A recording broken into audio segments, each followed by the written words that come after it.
Hello everyone, this is Scarzig, and welcome back to another episode of Shardbound. Today we're going to be playing some Juro, and the timing of this episode is a little bit interesting because it's been confirmed by the developers that Juro and the Packrunners are actually going to be getting a little bit of a rework going forward, the same way Petra had been tweaked a little bit to give her some help.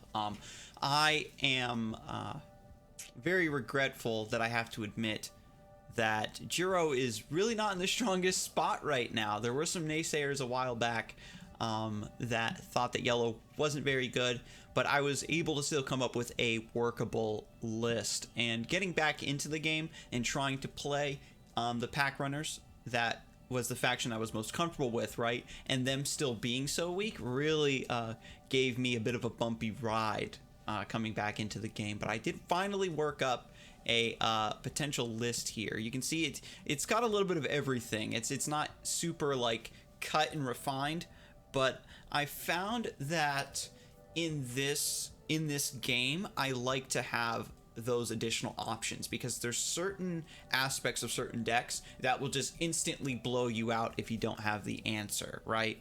It's very hard specifically for Juro to contest things because their only removal is cut down, which sets a minion's attack and health to 1, but you still need something in range to take advantage, right? So you still need to have aggressive positioning. So let's quickly go over the deck because I do like the way this list has turned out for me. We've got one Feral Rush. You dash in a line and you deal 2 damage to enemies that you pass through. This allows us to close the distance on a key target if need be. That additional 2 damage can help us find lethal. This also sets up combos with To Me, where we can dash to the opponent's side of the board, use To Me to bring a few of our minions alongside us, and then finish them off. That's like, excuse me, just throwing in a splash of Juro's classic combo. We also have Roar Strength. Roar Strength in this deck kind of acts as pseudo removal. It's also great for buffing up a ranged unit or something to get at those really defensive formations that our opponents are going to be setting up against us. We've got 2 cut down. Just like I said, it's really great for dealing with larger threats you wouldn't be able to otherwise. And 1 Pack Mentality. I've been a huge proponent of actually running 2 copies of this for a while because I loved to just recycle and spam Ghost Primal to pull our opponents out of position, but it's really hard to get, a swarm of minions to stick and then make use of the Ghost Primal mispositioning. They made some tweaks to the way Fear works, so when your opponent is like all the way in a corner, it's really hard to get them out of the corner with a Ghost Primal. They need space behind them for it to work, right? And before, players used to try to contest the center. They used to be a bit more aggressive, and so there was pockets behind them that you could drop the Ghost Primal in to force them out of position so you could take advantage of that. But that is really no longer the case. Players are more than happy to sit back and rely on getting a massive board developed, relying on more defensive formations before they move in for the kill. So because Ghost Primal isn't as effective, Pack Mentality doesn't really get as much effectiveness, in my opinion. It's still very good, but in this particular list, we don't need that particular combo to come through for us. We've got the Pack Awakener, which gives a friendly primal splash. Now, this can come in handy if your opponent is grouped up. Again, this is to punish defensive formations.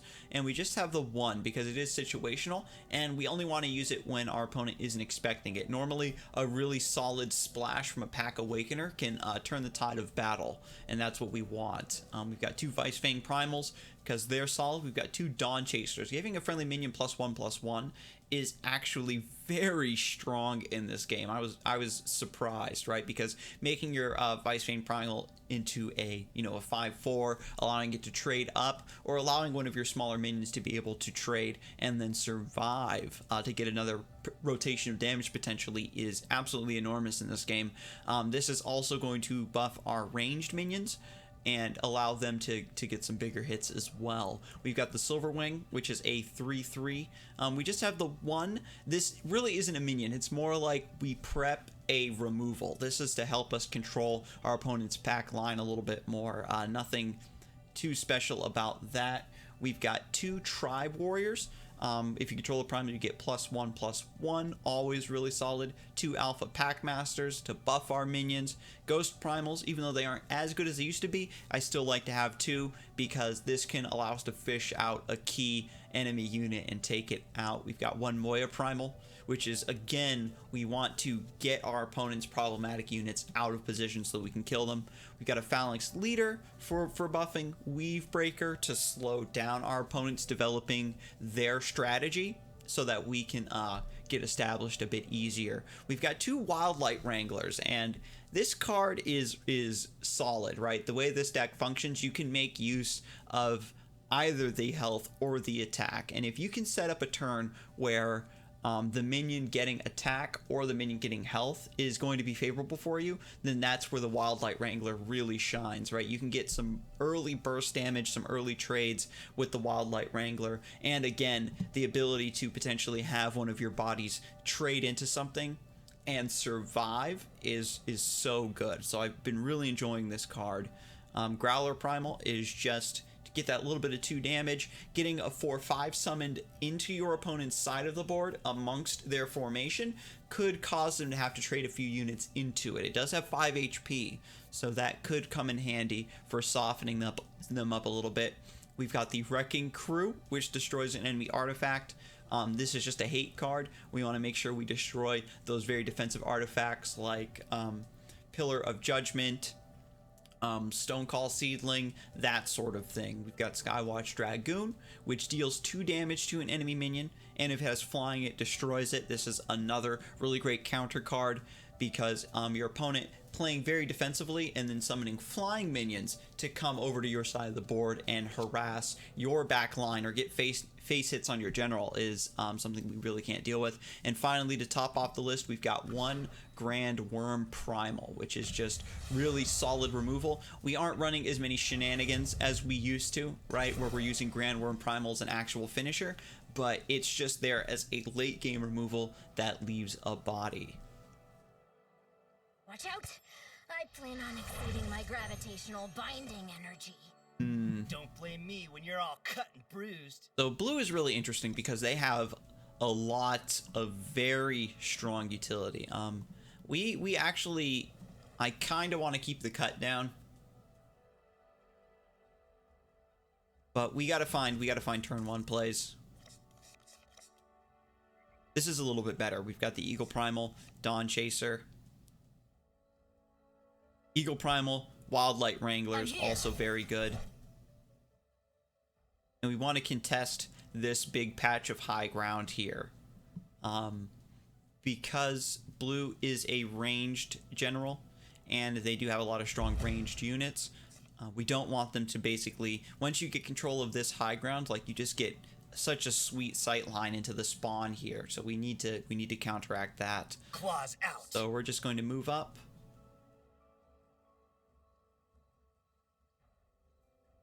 I'm going to move here so that I can step onto high ground next turn, but this does open us up for 1 ping of damage from the general there.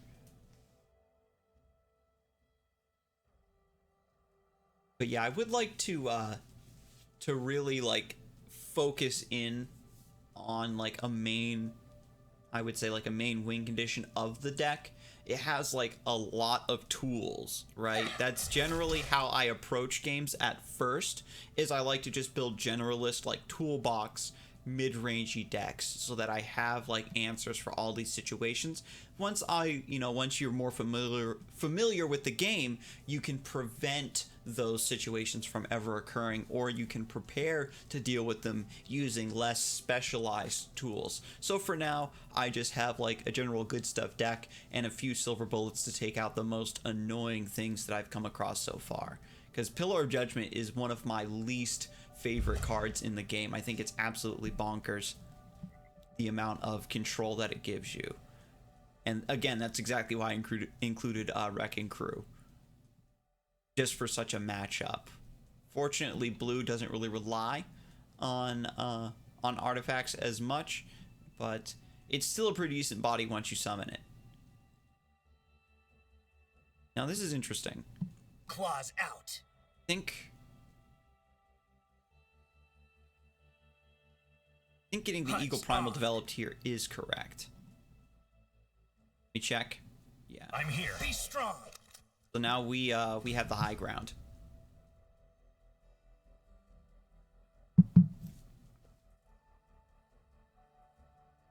And I need to figure out, I need to try to fit in a turn where I can pounce and transform into the primal, so that the Eagle Primal has, you know, plus 1 attack. So if I pounce here, then Eagle Primal can kill the Brave Scryer, which I'm okay with. Saves me a little bit of face damage. If I draw a 1-drop, that would be clutch. Like if I drew like Vice Fang Primal. Oh, Pack Awakener is not what I'm looking for. Actually, ooh, I can actually just Dawn Chaser here to give this plus 1 instead. I really like that. Light's blessings. And that way I can still get this trade, Let's do this. but I don't have to pounce. Kill the Brave Scryer, and I'm gonna step up here to block line of sight from Professor Mori.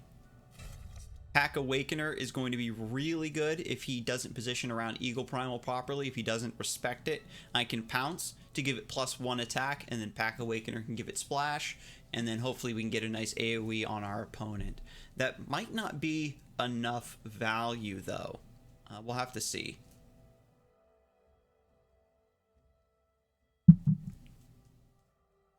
Next turn, potentially Silverwing. Precognition.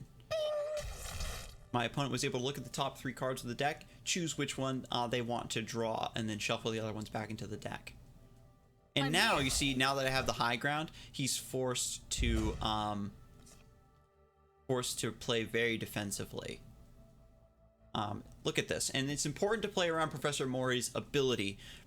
Teleport an enemy minion in line of sight up to 2 tiles, so she can pull my ranged units out of position and then trade in. So the Temporal Drifter, you see, like, she'd be able to swing, let me see, 1, 2, let me get a better vantage point, 1, 2, 3. If she gets line of sight on the Eagle Primal, she can use her ability to pull it, and then the Temporal Drifter can kill it. So I want to continue to block this line of sight. Let's do this. Better yet, I can just have the Eagle Primal step off of the high ground here, and that way I can have it step back on if I need to poke at something.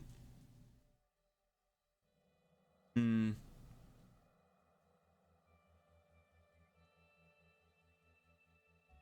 I had another ranged unit, I would get it developed here. And you see, this is another great example. They changed the way fear works, so if I drop a Ghost Primal here, Mori won't actually run around like this. That she'll just stay in this corner. So it's not as good for fishing your opponent out of their side of the map. So I think I'm just going to develop the Silverwing. Jet's nominal. And probably the Dawn Chaser. Light's blessings. Gonna move back away from the Temporal Drifter. Now I've got a 4/4 flying unit. And we're gonna start trying to poke into the Temporal Drifter. I might get a face hit first, get 4 damage in, force my opponent to make that trade. And then that way the Temporal Drifter is lowered down to a 5/3, and then that opens it up for a lot more of what I have on the board to finish it off. Because it's just, honestly, the Temporal Drifter is just a big stat stick. I don't really need to worry about it. It's just a matter of making it so it doesn't get too many good trades. Yep, there it is. So I've got the line of sight here from the Eagle Primal, and if I pounce, it'll be 3. Then the Silverwing can go in and finish it off. Dawn Chaser and my General also have access to Professor Mori. This is a really interesting play. I think that my opponent is hoping the threat of the Temporal Drifter will force me off so that he can take control of the high ground, but I still have the damage on board to kill this big stat stick and then bring my other minions to bear. I could have actually played the Dawn Chaser a bit closer. I wasn't sure if my opponent was going to try to make a break this way, so I was simply covering this side of the map. Alpha Packmaster is really solid too. Unfortunately, we're at 5 mana, so oh my god. Ooh. Yeah, I can pounce, and I can also get my Pack Awakener, and have the Eagle Primal make this hit to hit the Temporal Drifter, and that way I get a little bit more damage. I wonder if that's worth. Maybe. I also have Ghost Primal. I can scare the Temporal Drifter back to his side of the board, bring Professor Mori this way. That's really good, actually, now that I'm looking at it. I'm here. Temporal Drifter's all the way over here. Let's do this. Eagle Primal has access to this line Dawn of approaches. sight. Be strong. Dawn approaches. You move there. Hunts on. I move here Claws and out. pounce to block my Dawn opponent in. approaches. Check this out. Oh Let's do God. this. And I can step all the way over here and still have line of sight on that tile. Fantastic. Oh man, that is solid. That is solid. That is the old Ghost Primal shenanigans that we used to do to people back during the alpha testing. Spark of Genius. Deal 2 damage to a unit in line of sight. My opponent can also use their ability to teleport the Silverwing this way. Timesmith can clean it up. I'm here. Ooh, fancy. Warp Gate to get out of a sticky situation. The Silverwing, probably I'm just going to get another 4 face damage in, though. Ghost Primal, I think, is also in position. My opponent only has 2 mana left. Oh, the Temporal Drifter. No. Right, of course. Eagle Primal, 1, 2, 3, has this sight line. This is shaping up really good for me. I also have Ghost Primal again. Wow, that's cheeky. If I Ghost Primal here, then my opponent would move 1, 2, 3. Would move here where the Temporal Drifter is. So I need to kill him. I have Pack Awakener. Can splash this. Let's do this. I think that's what I want to do.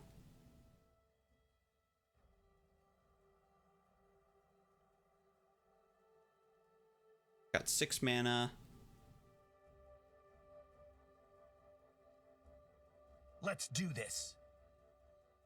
I could just do this hit, Ghost Primal, and then try to get a huge hit with the Wildling. Let's do this. The Wildlight Wrangler. Let's do this. So we are going to... Oh man, I have to move here. No, I have to 1, 2, 3. That's blocking my line of sight, unfortunately. So... I'll kill the Timesmith with my General Let's do to this. open up that line of sight. And go Ghost Primal. Aha, I did move to this space. Okay, good, good, good, good. Go Wildlight Wrangler. Onto the Winged Primal. Because this is a situation where I want the big face hit, or I want a really beefy flying unit.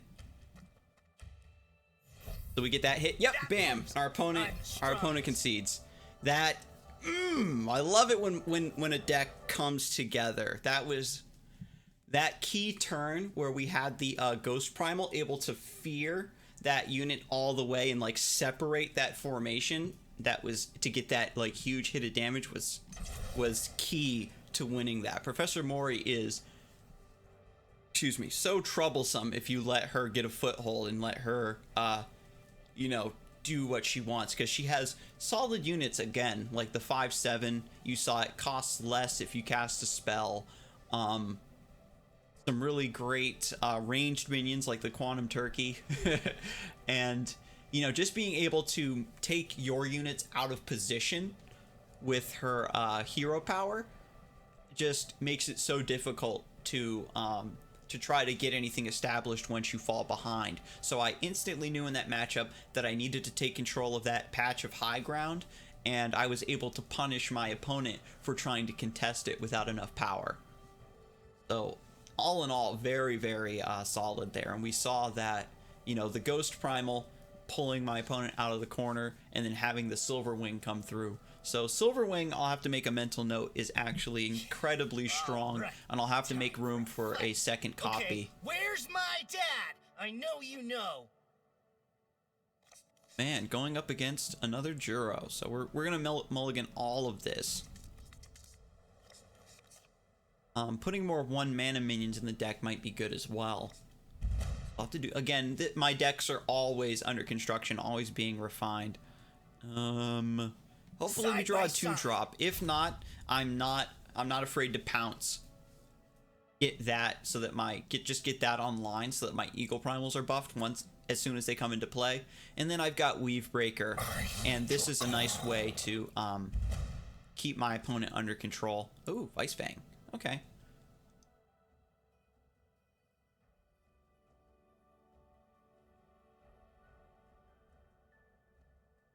Now, I can summon my Vice Fang here. And then it would just trade. Doesn't seem very good, though. Phalanx Leader. That's nice. Next turn, I could Phalanx Leader and then kill the Vice Fang Primal myself. I think I'm just going to do that. 1, 2, 3. 1, 2, 3. Yeah. Just making sure that I'm not in his attack range. I'm just going to hold my ground. Again, I've learned with Juro that even though this is an aggressive faction, you can't really run in as hardcore as you used to be able to. Wolf Primal is a 3/2 that can move additional movement spaces, but it's really only good against ranged generals that have kind of trouble dealing that additional ping of damage, because you can get like an early face hit, and then against melee generals it's just deal 3 damage to face. So Wolf Primal again is good as like kind of a removal, like you get to box your opponent out. Oh man, that's really solid. That's really solid. What am I gonna do? I can summon the Dawn Chaser, buff my Vice Fang Primal, so that the Silver Wing can't get that clean trade. Dawn Chaser also has 4 HP, so it too trades into the Silver Wing. If he decides to go face with it, then that's fine too. Yeah. I think for the sake of preserving this unit, we're going to develop the Dawn Chaser rather than the Weave Breaker this turn. Because I think that's just like way too clean to pass up. Maybe we take this high ground. Side by side. Probably smart to do. We hunt. And we'll get the Dawn Chaser. Light's blessings. Let's go.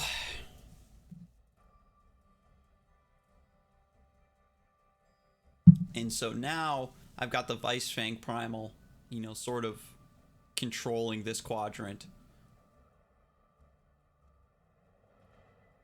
Because as Juro, sometimes you can get like a utility unit developed over in this corner, an Alpha Packmaster or an artifact or something. So it's important to kind of pressure this. Rook! That's interesting. So Rook pressures this line here. That's a really cool development there. And if the Rook moves here, I have to respect it. And if it moves here, then it has access to this whole quadrant. This whole section here, squadrant, has access to this whole aspect of my base. So I think I can just back off, respect the Rook's attack range here on the high ground, and that way I can just move in after it's done doing what it wants to do. Probably develop the Weave Breaker here to slow my opponent down. We'll figure out what we want to do from there, because we keep developing minions with 4 HP that the Silver Wing can't really trade into. So anyway, again, we're respecting this sight line, so back here. We'll play the Weave Breaker here. That way it's still out of range of the Vice Fang Primal, and it also pressures the Rook if it goes this way.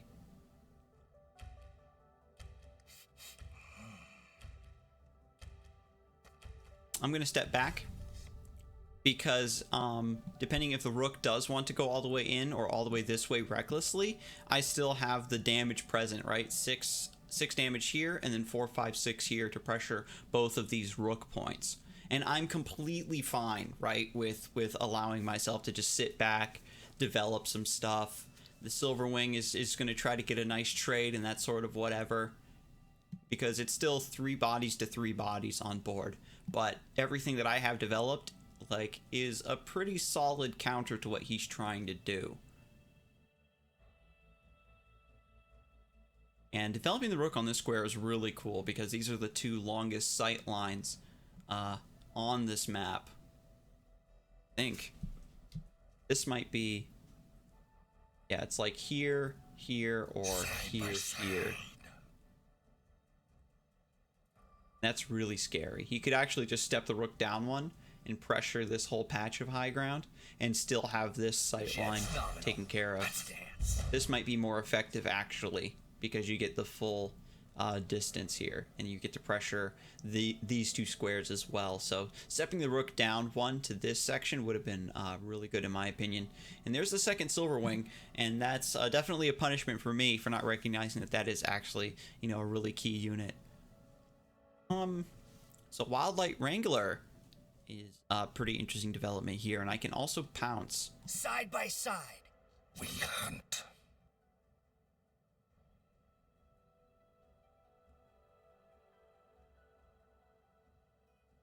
So Weissfang can step here. That's in range of his.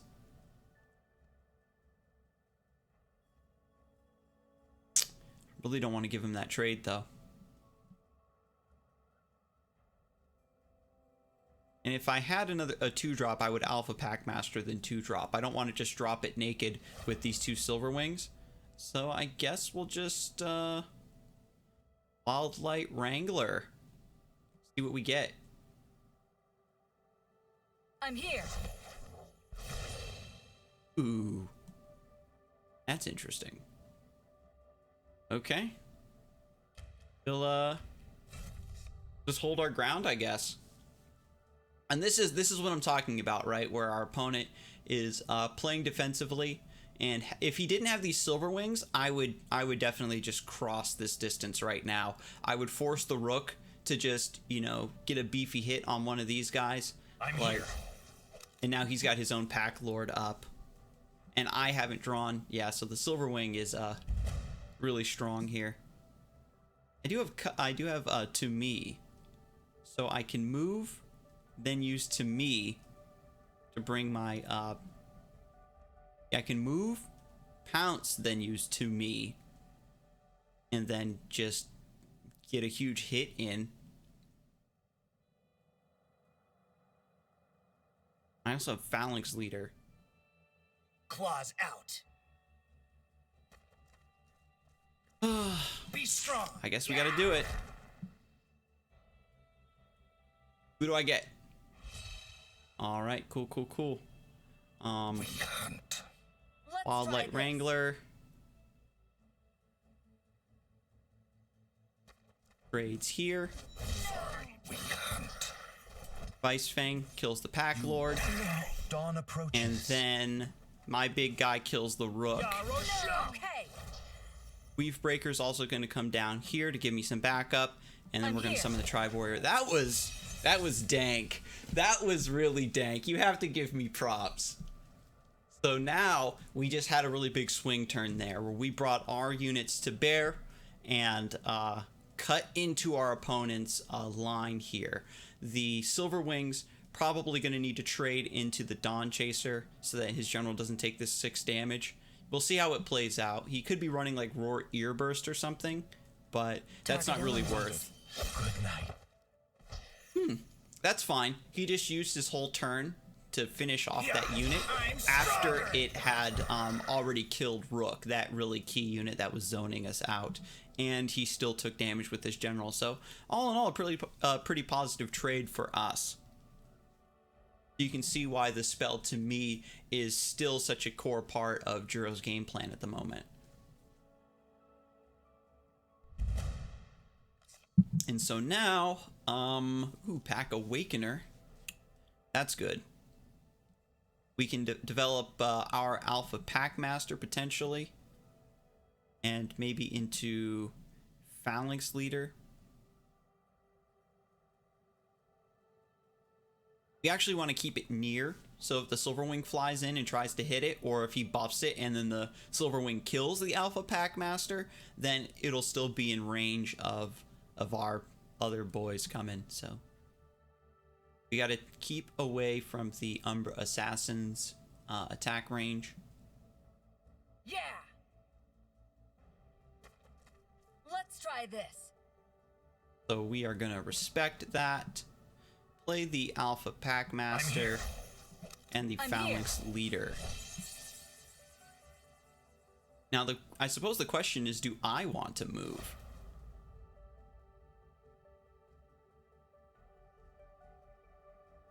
I want to move. Because if he moves the Penumbran Assassin in to attack me, I'll deal 2 to it, and then the Alpha Packmaster finishes it off because I have the Phalanx Leader now that can move onto the high ground and keep this buff going. And then as this crosses the high ground onto my opponent's side of the board, you know, we get to start wreaking havoc. But we are low on cards, so we do need to watch out. So Silverwings, perhaps another Phalanx Leader, maybe another copy of To Me, some card draw. These are 4 points now that I'm starting to do some science on the deck. And don't get me wrong, you know, somebody who's more experienced in Shardbound, somebody who is more familiar with card games in general, right? Like a really good master will fly in and look at my deck, and they can just look at it and say, oh, you need card draw. They'll look and they'll know exactly what I need. Oh, this is troublesome. Cut down. Give me a cut down. Ooh! Ooh! Yes! I have the profit! Hell yeah! Give me that! Okay, so we can't touch the Alpha Packmaster, unfortunately, but that's okay. That is... Ooh, wait a minute! I've got the pack away... Oh, wait, no. Wait, yes. That is good, because my hero is a primal. Yes, sirree, Bob. We're gonna cut down you. I'll put you in the dirt. We are going to Pack Awakener. Actually, well, the Alpha Packmaster. We're gonna Pack Awakener. I'm here. Our own hero. And we get this big hit. Boom! Oh man, that is so satisfying. I can't even tell you. Ha! Okay.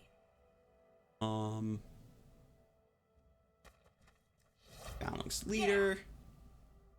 Side by side. We already hit, so we get to move. Let's Weave Breaker gets to move in. Get that hit. Alpha Packmaster gets the hit. That is... Oh my god. Pack Awakener. And shout out to the Cut Down. Shout out to Cut Down. That was... Like, this deck is a hot mess, right? It's just a pile of cards, but, like, it just comes together into, like, these crazy synergies. And we, honestly, you saw, we bided our time. We actually just had, like, a few turns where I was developing things, my opponent was developing things, and then I got my swing cards in. Right now, my opponent's just trying to, I forced him to make that trade so that he could run away. He can also pounce up into this corner to get away from me. And then potentially body block himself. Menagerie. I'm here. And Alpha Packmaster is buffing these guys. Pretty sick. But he doesn't have enough mana to pounce. So I get to kill the Spirit Primal, and the Weave Breaker moves in and kills him. Well played. They don't have emotes built in yet, so I would really like to say well played to you, sir. And in Weave Breaker, the 3-drop that I developed in the beginning of the game, coming through to close it out. Smells like a loser. That was a really good game. Really good couple of games for this recording. But anyway, that's the deck. It's constantly undergoing maintenance. This is the first video I've done for Shardbound where I've actually gone over the deck, where I'm focusing more on what I'm working with rather than just showing off how the game plays and what it looks like. So thank you for stopping by. I will see you next time after the Packrunners get a little bit of rework love from the developers, and you have a good one.